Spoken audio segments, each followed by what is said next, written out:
जय हिंद बच्चों, इस समय आप लोग महामना इंस्टीट्यूट के यूट्यूब चैनल से जुड़े हुए हैं और इस चैनल में मैं आप सबका स्वागत करता हूं।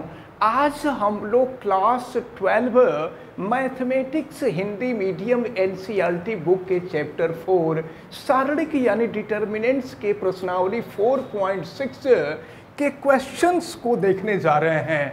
तो यहाँ क्वेश्चन शुरू करने से पहले, एक्सरसाइज शुरू करने से पहले कुछ इंस्ट्रक्शन दिया हुआ है, उस इंस्ट्रक्शन को देखें। निम्नलिखित प्रश्नों 1 से 6 तक दी गई समीकरण निकाय, समीकरणों का सिस्टम दिया गया है, निकाय दिया गया है। समीकरण निकायों का संगत अथवा असंगत रूप में वर्गीकरण कीजिए। यानी आपको ये बताना है कि कौन सा समीकरण निकाय संगत है और कौन सा समीकरण निकाय असंगत है। हम आपको बता दें कि अगर हम a का मॉड निकालते हैं और mod a is not equal to 0, तो इस केस में समीकरण निकाय संगत होता है। और अगर mod a is equal to 0 हो जाए तो समीकरण निकाय असंगत होता है। ये फार्मूला आप अच्छी तरह से माइंड में रखे रहिएगा। अब प्रश्न ये उठता है कि a कहाँ से आएगा, तो चले देखें। यहाँ पर a जो होता है अवयव, हम x और y के कोफिशिएंट को लिख लेते हैं।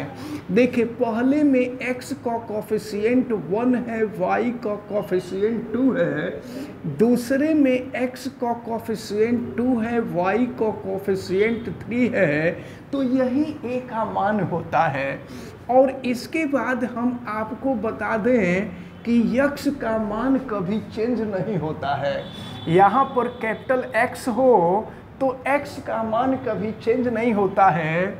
इसके जगह पर x और y रखते हैं और इसके बाद फिर b की वैल्यू, तो b जो होता है ये बराबर के बाद जो होता है ना, यह b होता है, ये हो गया 2 और ये हो गया 3। तो फिलहाल अभी हम लोगों को न तो x की ज़रूरत है न b की ज़रूरत है, लेकिन इसको आप अच्छी तरह से माइंड में रखे रहिएगा। चलिए, हमको मॉड a की वैल्यू फाइंड करनी है। तो मॉड a की वैल्यू अगर हम निकालें तो आपको पता है 1 का 3 में मल्टीप्लिकेशन होगा, 3 होगा और -2 × 2 4 हो जाएगा। तो 3 - 4 - 1 हो जाएगा। यानी यहाँ आप देख रहे हैं मॉड a की जो वैल्यू है ये 0 के इक्वल नहीं आ रहा है। इसका मतलब ये हुआ कि यह समीकरण निकाय संगत है। तो ये जो है क्वेश्चन नंबर 1 सॉल्व हुआ। और देखें, जैसे क्वेश्चन 1 है वैसे ही 2 है और वैसे ही 3 है। अब हम आपको क्वेश्चन नंबर 4, 5, 6 भी ये एक ही तरह के हैं और हम आपको क्वेश्चन नंबर 4 को बताएंगे। चलिए, क्वेश्चन नंबर 5 को बताने जा रहे हैं।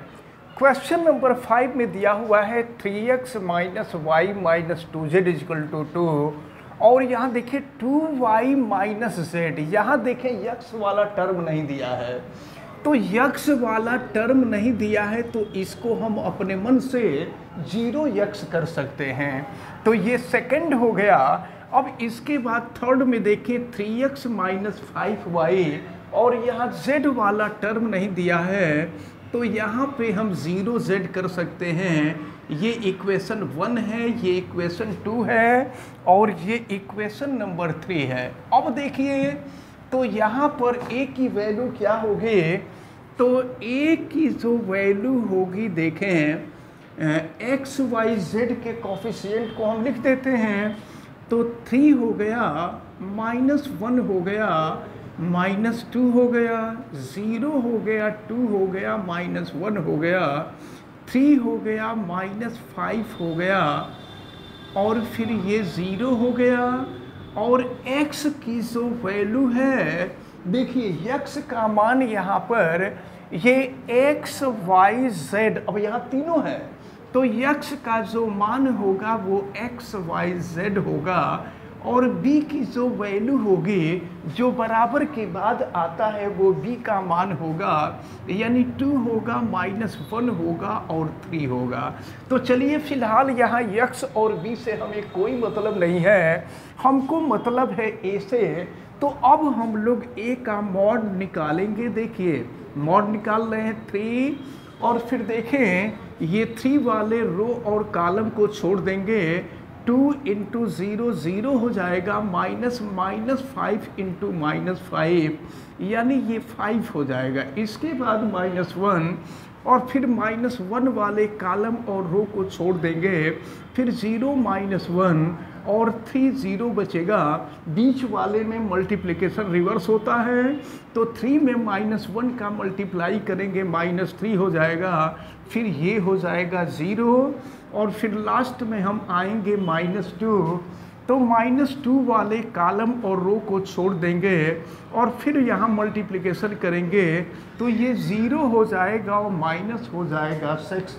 अब देखिए क्या मिल रहा है, ये हो गया 3 इंटू -5 -15 हो जाएगा, और यहाँ -1 इंटू -3 + 3 हो जाएगा, और ये मल्टीप्लाई करेंगे तो ये हो जाएगा +12। तो फिर देखिए क्या मिलेगा, -15 + 15, -15 से +15 कैंसिल हो जाएगा। तो यहाँ आप देख रहे हैं कि मॉड a = 0 हो गया।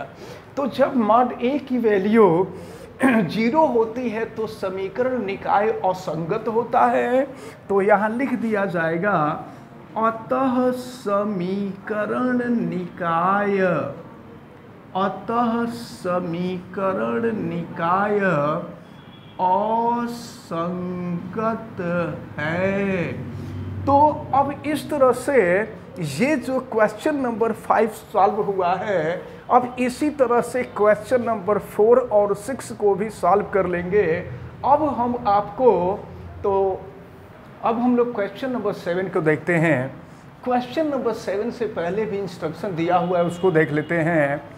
निम्नलिखित प्रश्न 7 से 14 तक प्रत्येक समीकरण निकाय को आव्यूह विधि से हल करना है। तो अब आव्यूह विधि क्या होती है इसको भी हम लोग देखेंगे। यहाँ आव्यूह विधि से हल करना है, तो चलिए देखते हैं। तो सबसे पहले हम यहाँ a की वैल्यू निकालेंगे। तो a की वैल्यू निकालने का मेथड आपने देखा ही है, x और y के कोफिशिएंट को लिख देते हैं। ये 5 हो गया, ये 2 हो गया, ये 7 हो गया, ये 3 हो गया। और x की वैल्यू ये कभी चेंज नहीं होती, इसमें कंफ्यूज नहीं होना चाहिए। तो अगर x y के रूप में है तो ये x y होगा, और इसके बाद बराबर के बाद जो होता है वो b की वैल्यू होती है 4, और ये 5 हो जाएगा। अब एक बात हम आपको बता दें कि अगर a और x का मल्टीप्लिकेशन करेंगे ना, तो ये लेफ्ट वाली वैल्यू निकल जाएगी और = हो जाएगा b, यानी ax की वैल्यू जो होती है वो b के इक्वल होती है। और यहाँ से अगर x की वैल्यू निकालें तो ये हो जाएगा b/a, और a को अगर हम ऊपर लेकर के चले जाएं तो ये हो जाएगा a इनवर्स b। यानी x की वैल्यू आपको ज्ञात करनी हो तो a इनवर्स b निकालना होगा। तो सबसे पहले हम लोगों को a इनवर्स निकालना होगा। अब एक चीज़ हम आपको बता दें कि अगर समीकरण निकाय संगत होगा तभी a इनवर्स की वैल्यू निकलेगी, अन्यथा a इनवर्स की वैल्यू ही नहीं निकल पाएगी। और जब a इनवर्स की वैल्यू ही नहीं निकल पाएगी तो क्वेश्चन सॉल्व ही नहीं हो पाएगा। तो चलिए देखते हैं। तो सबसे पहले हम मॉड a की वैल्यू निकालते हैं। क्रॉस मल्टीप्लिकेशन 5 × 15 हो गया, और 7 × 2 = 14 हो गया, यहाँ 1 आ गया। इसका मतलब ये हुआ कि mod A is not equal to 0, तो mod A is not equal to 0 इसका मतलब कि ए इनवर्स का अस्तित्व है। यहाँ लिख दिया जाएगा अतः ए इनवर्स का अस्तित्व है।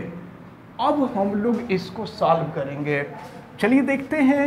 तो ए इनवर्स निकालेंगे, ए इनवर्स निकालने के लिए सहगुणनखंड निकालना पड़ता है, तो सहगुणनखंड के लिए A11 की वैल्यू निकालेंगे, -1 का पावर 1 + 1 2 हो जाएगा, और फिर इसको इसके रो और कॉलम को छोड़ देंगे तो 3 बचेगा, यानी ये वैल्यू 3 हो जाएगी।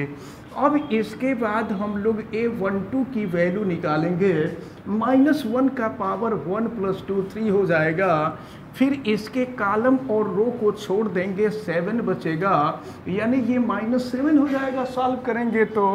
अब इसके बाद हम A21 की वैल्यू निकालें, -1 का पावर 2 + 1 3 हो जाएगा, फिर इस रो और कॉलम को छोड़ देंगे तो 2 हो जाएगा, यानी ये वैल्यू -2 हो गई। अब इसके बाद हम लोग A22 की वैल्यू निकालें, तो -1 का पावर 2 + 2 और ये 4 हो जाएगा, फिर इस कॉलम और रो को छोड़ देंगे तो ये 5, यानी ये वैल्यू हो जाएगी 5। अब इसके बाद, अब चूंकि यहाँ पर B मान चुके हैं, तो अब यहाँ पर B न मान करके हम C मान ले रहे हैं, तो ये हो जाएगा 3 - 7 और ये हो गया -2 5।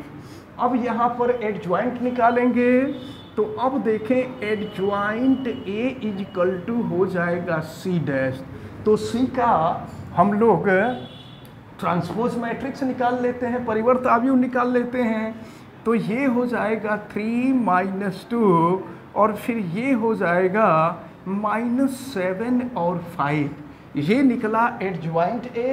अब हमको यहीं से A इनवर्स निकाल लेना है, तो A इनवर्स = आपको पता है कि एडजॉइंट A/mod A होता है, तो देखते हैं इसकी वैल्यू। तो एडजॉइंट A की वैल्यू आपने देखा और मॉड A की वैल्यू 1 थी, तो ये 1/1 और फिर ये हो जाएगा 3 - 2 - 7 5, यानी A इनवर्स की वैल्यू निकल गई। A इनवर्स = हो गया 3 - 2 - 7 5, A इनवर्स निकल गया।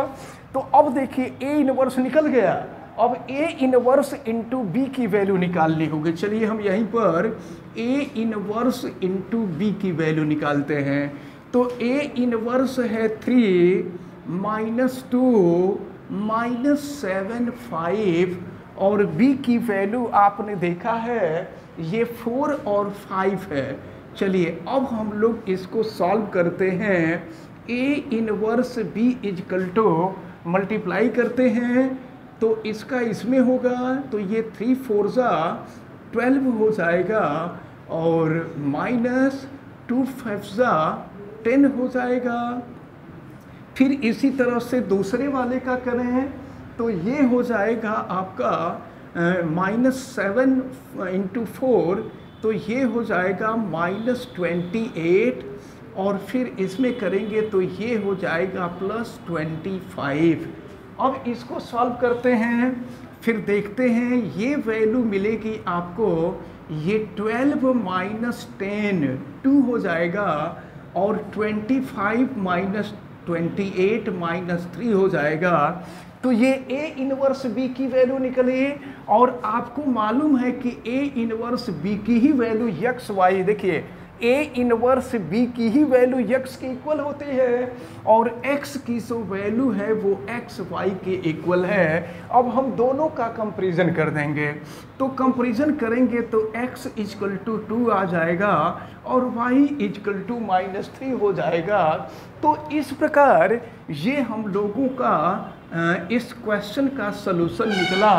तो आप माइंड में किए रहिए कि अब हम लोगों का ये जो क्वेश्चन नंबर 7 ये सॉल्व हुआ है, इस तरह के क्वेश्चंस को हम लोगों को सॉल्व करने का मेथड ऐसे ही है। तो जैसे क्वेश्चन नंबर 7 सॉल्व हुआ है वैसे ही सभी सॉल्व होंगे। बस ये है कि जो 2x2 ऑर्डर वाले होंगे वो थोड़ा सा इजी हो जाएंगे, और जो 3x3 ऑर्डर वाले होंगे वो थोड़ा सा लेंदी हो जाएंगे। फिलहाल आप लोग अच्छी तरह से पढ़ते रहें, इसको तैयार करते रहें, और हमें उम्मीद है कि आज जितने भी क्वेश्चन बताए गए हैं ये सारे क्वेश्चन आपको बहुत अच्छी तरह से समझ में आए होंगे। आप वीडियो को लाइक ज़रूर कीजिएगा, और अगर चैनल पे नए हैं तो चैनल को सब्सक्राइब भी कर लीजिएगा। चैनल सब्सक्राइब करने के लिए यूट्यूब पर महामना इंस्टीट्यूट को सर्च कीजिए, और फिर रेड कलर के सब्सक्राइब वाले बटन को क्लिक कर दीजिए, चैनल सब्सक्राइब हो जाएगा। वीडियो को मैक्सिमम स्टूडेंट तक शेयर करें ताकि मैक्सिमम स्टूडेंट इसको अच्छी तरह से समझ सकें। अगर किसी प्रकार की कोई दिक्कत समझ में आती है तो आप हमें कमेंट करके ज़रूर बतावें, और आप बेल आइकन को भी प्रेस करें तथा उसको ऑल पे कर दें ताकि प्रतिदिन पढ़ने वाले वीडियो की सूचना आपको मिलती रहे। आप सभी लोगों का बहुत बहुत धन्यवाद। जय हिंद।